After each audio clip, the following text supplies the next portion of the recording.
Hey everyone, Ben Valentine here, and today I want to take the time to talk about something that I've only told a few people about, but I thought that since I'm going to incorporate gaming vids into my vlog, I may as well just go ahead and drop it.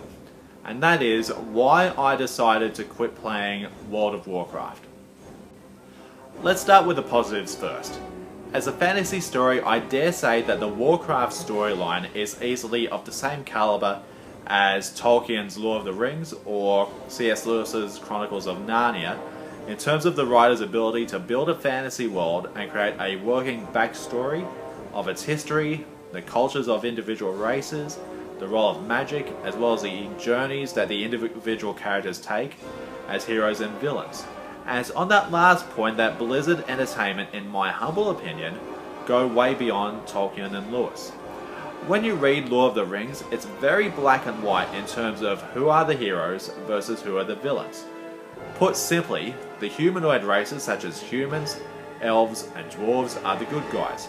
On the other hand, the less attractive races such as orcs, goblins, ogres, they're evil.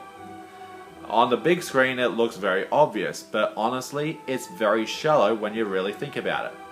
With Warcraft, this idea of humans as heroes and other species as villains, it gets thrown on its head.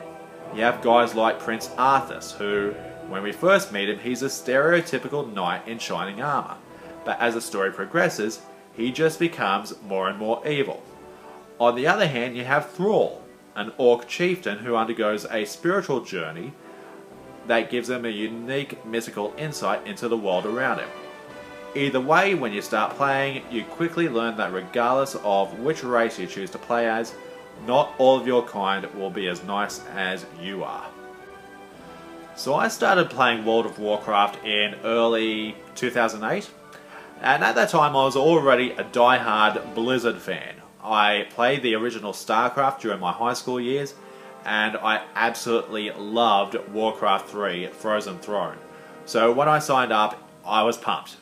As someone who had played Assassin's Creed and Splinter Cell, I was more inclined towards the rogue class, as I love the combination of stealth and melee combat. And within 2 years, I made it to level 60. Now this was when Wrath of the Lich King came out. I was blown away by all the new features, in particular the Death Knight character option. So I dropped my level 60 rogue and continued on as a Death Knight. And that should have been a red flag, as while the Death Knights are dark and brooding, they're up to their neck in the occult in terms of necromancy, vampirism, as well as the fact that they're undead. If you're going to be doing any kind of multiplayer gaming, it's not enough to just have the minimum computer hardware. If you see the computers used by higher ranking RPG players, they will always have the fastest processors, the biggest hard drives, as well as the fastest internet connections, as not only will the Warcraft program itself take up a great deal of hard drive space, but the gameplay itself will mean that you will be downloading several hundreds of megabytes of data anytime you log onto the Blizzard server.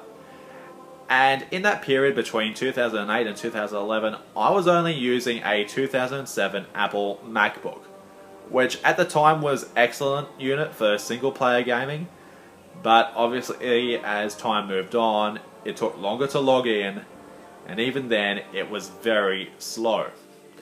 Secondly, when you play an online role-playing game, you are actually signing up for a second life. When you create a character, you have to learn skills, find a profession, make money to buy new and better equipment, not to mention building meaningful relationships with other players so that you can do things such as participate in group activities as well as trade resources. All of this takes up your time and emotional energy that could be better invested into my friends and family in the real world. And as for me, Warcraft became an obsession. As soon as I got home from work, from church, or any social function with my friends, it was straight into my big adventures in the land of Azeroth. And I began to notice that my character was becoming an alternate identity, where I would be saying and doing things in the game that I would never do normally. And if I didn't get my fix for a few days, I'd go to bed at night and I would actually have vivid nightmares that would have me waking up drenched in a cold sweat. One time I actually had a dream where my Death Knight character was trying to kill me as punishment because I was not giving enough devotion. I'm not making this up. So at that point I decided enough is enough. I quit. I uninstalled the Warcraft program from my computer and I sent an email to Blizzard asking that my account be deactivated and that I be taken off their mailing list. The only other contact I had with them was when I got StarCraft 2 as a Christmas gift, but even then I decided to play it offline completely. Now, let me say this. Do I believe that video games are evil? In of themselves, no they're not. But the truth is that anything originally meant for fun can easily be abused and made into a vice. I know that there are surely others who have been in the same predicament. I say get help where you can. And don't for 1 second believe that multiplayer games are the only form of gaming you can enjoy. If you want the fantasy and action of Warcraft but don't want to be too taxing upon your life or your computer, I say try Skyrim as an alternative.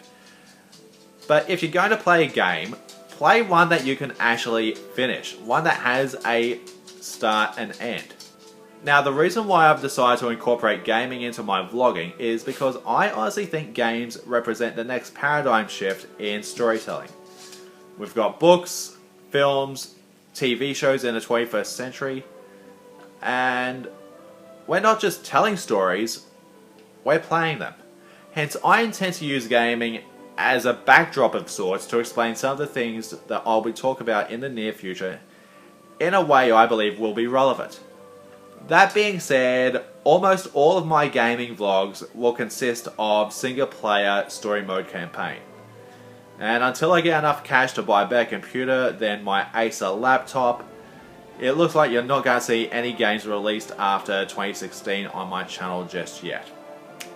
So do hit that subscribe button as I certainly got more to come. But thanks for watching and God bless.